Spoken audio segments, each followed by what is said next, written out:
My dad framed my brother to save himself, so I became the son he couldn't outrun. Dad's legal firm was everything to him. Founded it himself, built it for 30 years, put it above his own family. When money started disappearing from client accounts, everyone assumed it was Mark, my older brother who worked in accounting there. The evidence looked solid. Logan records, transfers made from his computer, even security footage of him staying late on nights when funds moved. Police arrested him at our house while Dad watched silently, his face blank as stone. Mark kept saying the same thing over and over. Dad, tell them, you know I didn't do this. But Dad just looked away. Something felt wrong. Mark was careless sometimes, but never a thief. The night before the arrest, I'd seen Dad in his home office, shredding stacks of papers with shaking hands. When he noticed me watching, he slammed the door so hard the frame cracked. At the trial, Dad testified against Mark. I wanted to believe in my son's innocence, he told the jury, voice cracking just enough. But the evidence doesn't lie. The performance was perfect. The respected lawyer reluctantly doing his civic duty. Mark got 8 years. I was 17 then. I visited Mark every month while finishing high school. Find the backup server, he whispered during one visit. Dad keeps everything. Always has. Turns out, Dad's generation never trusted the cloud. He kept a mirrored backup server running in our basement, hidden behind the furnace. I found it while he was at a conference, logged in using his birthday. Amateur move for a supposedly brilliant lawyer. The files told the real story. Dad had been siphoning from accounts for years. Small amounts at first, then larger as his gambling debts grew. He'd been doctoring records, but he needed someone to take the fall when the firm's annual audit approached. Mark was convenient. I didn't confront him. Instead, I made copies of everything. Then I applied to law school, the same one Dad attended. He was so proud the night I got accepted that he actually hugged me for the first time in years. Following in my footsteps, he said, patting my back. If only he knew. I studied harder than anyone in my class. Graduated top 5%. When I got hired at the state prosecutor's office, Dad threw me a party. All his colleagues were there, raising glasses to his legacy. For 2 years, I built my reputation, handling small cases, gaining trust. Then I requested assignment to the Financial Crimes Division. Last month, I walked into Dad's firm with 6 officers and a warrant. The managing partners watched in shock as we seized servers and files. Dad wasn't there, golf day, so I drove to the country club myself. I found him on the 9th hole. When he saw my face, he knew. What did you do? He whispered. My job, I said, handing him the warrant with my signature on it. His hands trembled as he read the charges. Wire fraud, embezzlement, obstruction, framing an innocent man. The officers took him away in view of everyone he'd ever tried to impress. The case was solid. His own backup server providing most of the evidence. Yesterday was Mark's first day of freedom. 8 years of his life gone. We sat on my porch drinking beers, not talking about Dad's upcoming trial. Was it worth it? Mark finally asked. Law school? Prosecutor's office? Living his dream just to destroy it? I thought about Dad's face when I handed him that warrant. The moment he realized the son he'd molded in his image had become the perfect weapon against him. Yes, I said. It was worth every second.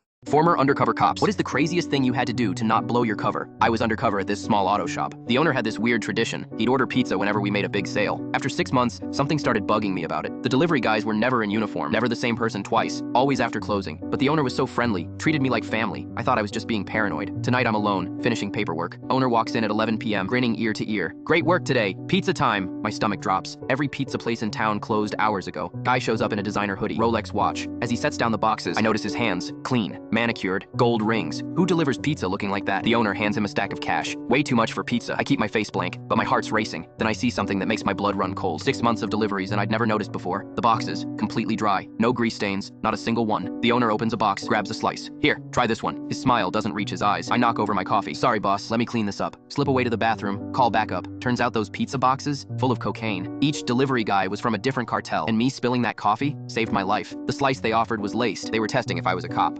What is the most cringeworthy thing you've witnessed a helicopter parent do? When I was 10, my best friend came over to my house. We were supposed to have a sleepover that night. I was so excited, but she looked sad when she arrived. My dad's making me check in every hour, she whispered. He installed a tracking app. We tried to have fun anyway. While playing Mario, her phone buzzed. A text from her dad asking for a photo to verify her surroundings. This became our new normal. Every sleepover for months, her dad would call, text, or sometimes drive by, just checking. One Saturday, she came over with a walkie-talkie. Dad bought these so he can talk to me anytime, she explained. The phone wasn't reliable enough. During our movie night, her dad's voice crackled through constantly. Are you girls sitting appropriately? What are you watching? Is anyone else there? My mom finally spoke to him. The girls need some space, she said kindly. The next weekend, my friend wasn't allowed to come over, or the weekend after. 3 weeks later, she finally visited, but only for 2 hours and with her dad waiting in the car outside. What's going on? I asked, confused why our friendship was suddenly under surveillance. She looked at the floor. My cousin got a girlfriend. My dad freaked out. What does that have to do with us? She hesitated before answering. He said he doesn't want me to turn into a lesbian. Just like that, my favorite childhood memories ended. No more sleeping bags on trampolines, baking cookies at 2 a.m., playing Super Mario Bros. All night, or TPing schoolmates' houses. All because her dad couldn't handle 2 little girls being best friends.